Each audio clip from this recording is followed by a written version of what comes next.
Hi students, welcome back. This is plus 1 computer science and computer application chapter 2 part 1 video. Before getting into the video, please do subscribe. Hope you have understood chapter 1 and in this class you are going to learn about number system and this video is just an introduction. So first of all, let's start with data representation. So let's see what is data. So data actually comes from the word datum and it means raw fact. Yes, we have learnt about data in the previous lesson itself. So it can be a name of a person or place or any other objects. So look at the example. Here we do have name, age, class, mark and subject. So all these are the examples of data. Now, these are unprocessed raw fact. There is no complete meaning here. So when we process this data, we do get information. So look at the information generated by this data. Rajesh is 16 years old, studying in class 11, has scored 65 marks in computer science subject. So I hope you got the clear definition of data and information. Here, this data is represented in text format, complete alphabets. And here look at this marks and age, it is complete numbers. So we do have data type. It can be represented by alphabets or it can be represented by numbers. In any format it can be represented. So this type of data representation for us it is very easy to read and write. Yes, we do know this language and we are familiar with all this type of numbers. So it is easy for us but not for the machine. So how the machine is going to handle all this data? So machine can't read alphabets. It is not able to understand this type of numbers.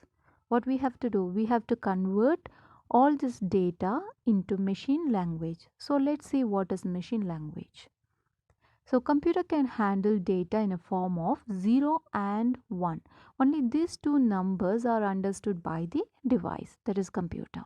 So any kind of data, if you are willing to give the data as number or alphabets or special character, it should be converted into 0 and 1 and that alone is understood by computer and that is called as machine language. So the machine code is complete 0 and 1, the combination of these two numbers alone. Only this can be understood by the device, that is computer. So 0 means it is negative voltage and 1 means it is positive voltage. So this electric power is represented as 0 and 1. So that alone this machine can understand. It works only with electric power. So this is what machine language. Machine language means it is complete 0 and 1. So we have learned what is data and we have learned how computer is going to handle data. So now what we are going to learn is about 0 and 1. So let's say what is 0 and 1. So 0 and 1 they are actually called as binary digit. Yes, this type of numbers, this sequence is actually called as binary digits. And here we say this as bit. 0 and 1 they are actually called as bit. And it comes from the word binary digit. So this bit is actually the basic unit of data in computer. So in decimal number, we do have 1-digit numbers, 2-digit numbers, 3-digit numbers, and also we do have the place value. Like first digit, we say it as ones, second digit, we say it as tens, third digit, hundreds, and so on. So likewise, in binary, we can group 4 bits, that is like 4 digit, and we say that as nibble. So collection of 4 bits in binary digits is called as nibble. And collection of 8 bits is called as byte. So 0 and 1 is called as bit. Collection of 4 bits is called as nibble. Collection of 8 bits is called as byte. So these are the measuring units. So look at this. This is data representation. 0 and 1 is called as bit. 4 bits we say it as nibble. 8 bits we say it as byte. And 1024 bytes is equal to 1 kilobyte.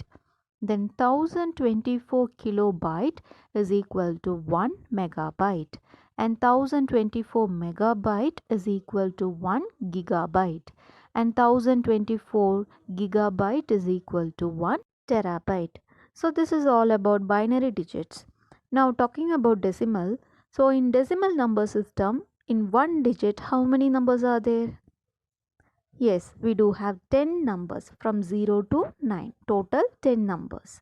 In two digit, from 10 to 99, total 100 numbers are there in two digit numbers. Likewise, in binary, in nibble, that is 4 bits together, we do have 16 numbers from 0 to 15.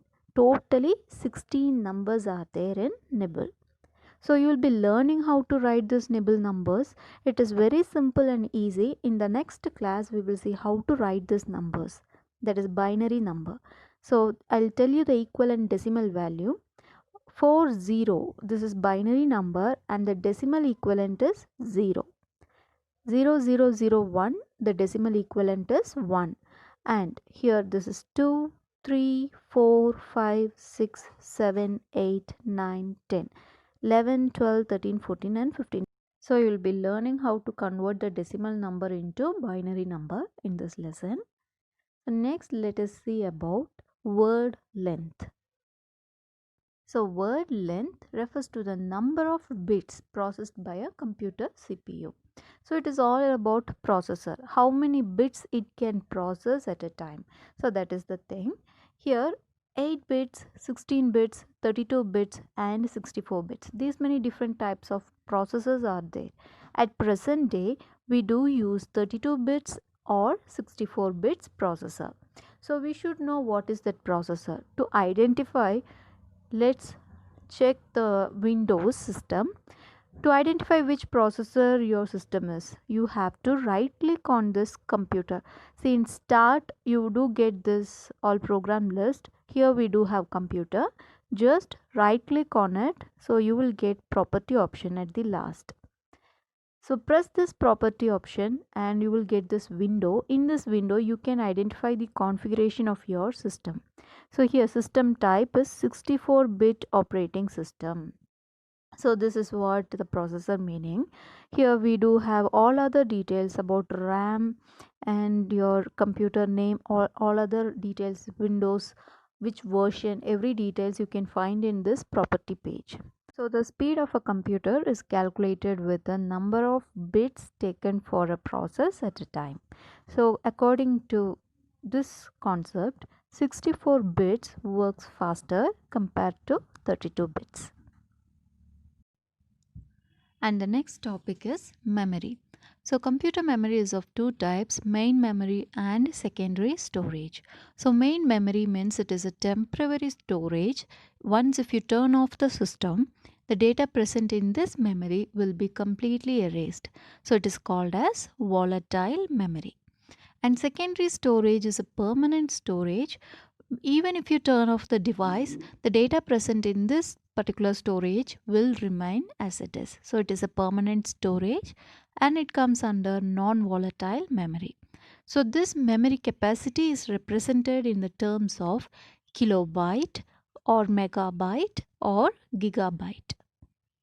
So these terms you can find in your mobile phone itself. The memory capacity, that is storage, internal storage or SD card storage, you can find it will be represented in the form megabyte or gigabyte. So mostly nowadays we are using gigabyte, that is higher storage than this megabyte. So in decimal number system, 1 kilo is represented as 1000, that is 10 to the power 3. For example, if you take 1 kilogram, here 1000 will be grams, that is 1000 grams is equal to 1 kilogram. Similarly, in binary, that is to represent the memory storage, in binary system, 1 kilobyte is equal to 1024 bytes, that is 2 to the power 10. Here it is not just 1000, it is 1024.